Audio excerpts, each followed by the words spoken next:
Without wasting a minute let's come to the point. We were talking about local government. हम स्थानीय सरकार की बात कर रहे थे। देखिए, the government lower than the state government is called local government. वो सरकार जो आपकी राज्य स्तर की सरकार से निचले स्तर की होती है वो स्थानीय सरकार कहलाती है।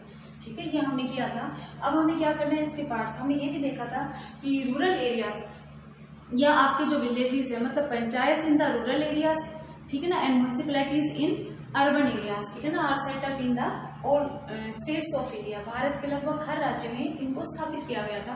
अब हम इन्हें डिवाइड करते हैं, कैटेगराइज इन 2 पार्ट्स। इसको बेटा local government and you can also say third tier of government, सरकार का तृतीय स्तर। ठीक, फर्स्ट रूरल, और इधर लिख लीजिए आप बेटे अर्बन, नगरीय। रूरल एरिया जो है, रूरल गवर्नमेंट मत लिखिए आप, रूरल एरिया जो है इसके अंदर आपकी जो सबसे निचले स्तर की होती है बेटा पंचायत। ठीक है, एक गांव की भी हो सकती है, अगर छोटे छोटे स्मॉल विलेजेस हैं तो कुछ गांव की भी एक पंचायत हो सकती है। जितने भी गांव के जो अडल्ट पीपल हैं, मतलब 18 एंड अबव 18 ईयर्स जो है वो सब मिलकर इसे इलेक्ट करते हैं। ठीक है ना, ग्राम सभा जो होती है उसके अंदर उस सभी मेंबर इंक्लूड होते हैं साल के अंदर। ठीक है ना, मतलब विद इन ईयर 2 या 3 जो है वो इन मेंबर्स की बैठक या मीटिंग होती है, जिसके अंदर ये गांव से संबंधित जो भी मुद्दे हैं उनके बारे में डिस्कस करना, चर्चा करना या डिसीजन मेकिंग, ठीक है ना, का काम करना, निर्णय लेने की प्रक्रिया है, उसमें अपना रोल प्ले करते हैं। इस पंचायत जो है इसका हेड हो गया बेटा सरपंच। ठीक है, ऐसे ही कुछ पंचायतों को मिलाकर आपकी बनती है पंचायत समिति।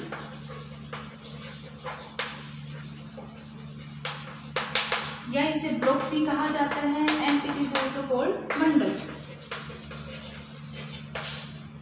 पंचायत समिति, ब्लॉक, मंडल, इनको मिलाकर मतलब इसके बाद, और ऐसे ही पंचायत समिति, ब्लॉक या मंडल जो है इनको मिलाकर एक डिस्ट्रिक्ट के अंदर आपकी बनेगी जिला परिषद,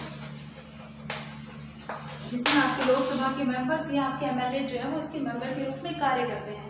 ठीक है ना, और जिला जो चेयरपर्सन जो है वो इसका हेड होता है। जिला प्रमुख जिसे हम बोलते हैं वो इसका पॉलिटिकल हेड हो गया। इट मीन्स आपकी जो रूरल एरिया है उस रूरल एरिया के अंदर जो एपेक्स मतलब शीर्ष स्थान के ऊपर जो आपकी बेटा जिला परिषद होगी, मतलब एपेक्स। अगर हम ऐसे बनाते हैं तो सबसे ऊपर आपकी जिला परिषद, देन आपकी पंचायत समिति या फिर ब्लॉक एंड मंडल, और मंडल आप और लिख सकते हैं इनमें, और सबसे नीचे जो है आपकी मतलब जो लोअर वो आपके हो गए बेटा पंचायत। ये आपका रूरल का हो गया। Now come to the urban. अब हम बात करते हैं किसकी, नगरीय क्षेत्रों की। तो नगरीय क्षेत्रों में आप इसे कैटेगराइज करिए बेटा 2 पार्ट्स के अंदर। ये आपके जो स्मॉल टाउन्स, छोटे शहर जो होते हैं या कस्बे जो होते हैं, इनके अंदर होती है बेटा municipality,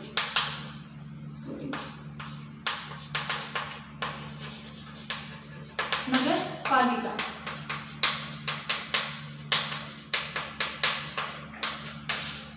municipal chairperson is the head of the municipality. ठीक है ना, नगर पालिका अध्यक्ष जो है वो इसके मुख्य कार्यकर्ता होते हैं। ऐसे ही अगर हम बात करते हैं बिग सिटीज की या मेट्रोपॉलिटन सिटीज की, बड़े शहर जो है पॉपुलेटेड है मोस्ट, ठीक है ना, उन एरियाज के अंदर आपकी बेटे म्युनिसिपल कॉर्पोरेशन होती है। म्युनिसिपल कॉर्पोरेशन हिंदी में कहा जाता है इसे बेटे नगर निगम, नगर पालिका और नगर निगम। और इसके जो पॉलिटिकल हेड जो है उसे मेयर कहा जाता है, या हिंदी में मेयर भी बोलते हैं या महापौर।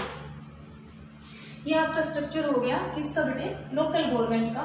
ठीक है ना, इसमें आपके ये 3 है, इसमें आपके ये 2 है। बड़े शहर जैसे हम नारनौल के एग्जाम्पल है तो म्यूनिसिपैलिटीज होगी, और अगर हम गुड़गांव वगैरह बड़े शहर की बात करते हैं तो वहां पर आपके ये हो गया।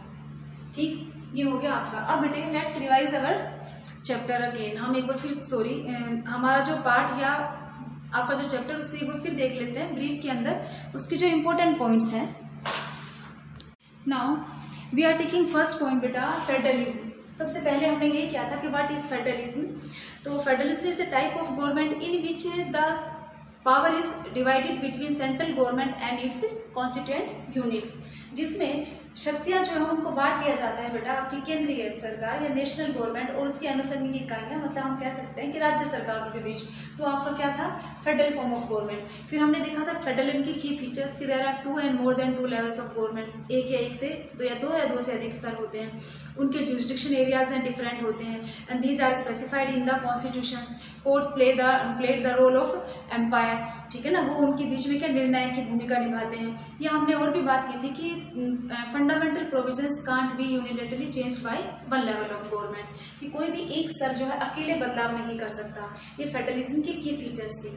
अब जो फेडरलिज्म की की फीचर्स हैं तो क्या ये इंडिया पर भी लागू होती हैं? देखिए, what makes India federal country. हम बात करते हैं कि इंडिया जो वो यूनियन ऑफ स्टेट्स था, फिर हम कह रहे हैं कि वो एक संघ देश है, तो इसके लिए हमने क्या क्या चेंजेस किए थे, या हम ये कह रहे हैं कि कौन कौन सी ऐसी चीज़ें जो इंडिया को या मतलब भारत को संघ या फेडरल कंट्री बनाती हैं। तो हमने लेजिस्लेटिव पावर्स को यहाँ डिवाइड किया था, ठीक है ना, 3 पार्ट्स में। फर्स्ट था बेटा आपका यूनियन लिस्ट,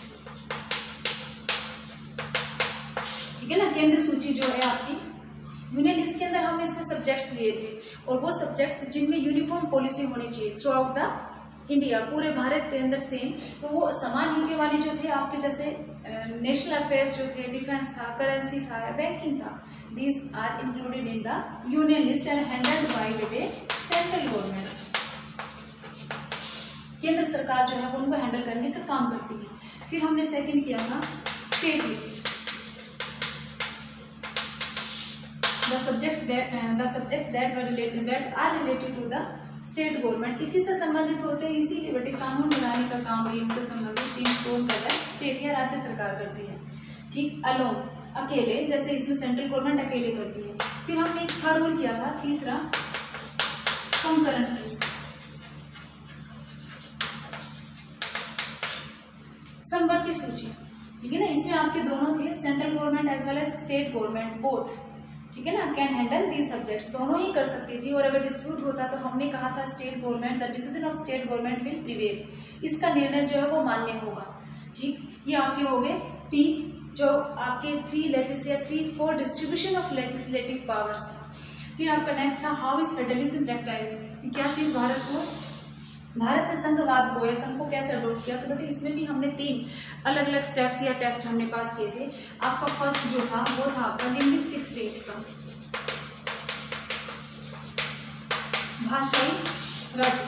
हमने क्या किया, old states were vanished and the new were created on the base of language, भाषा के आधार पर हमने नए राज्य बनाए और पुरानों को हमने समाप्त कर दिया।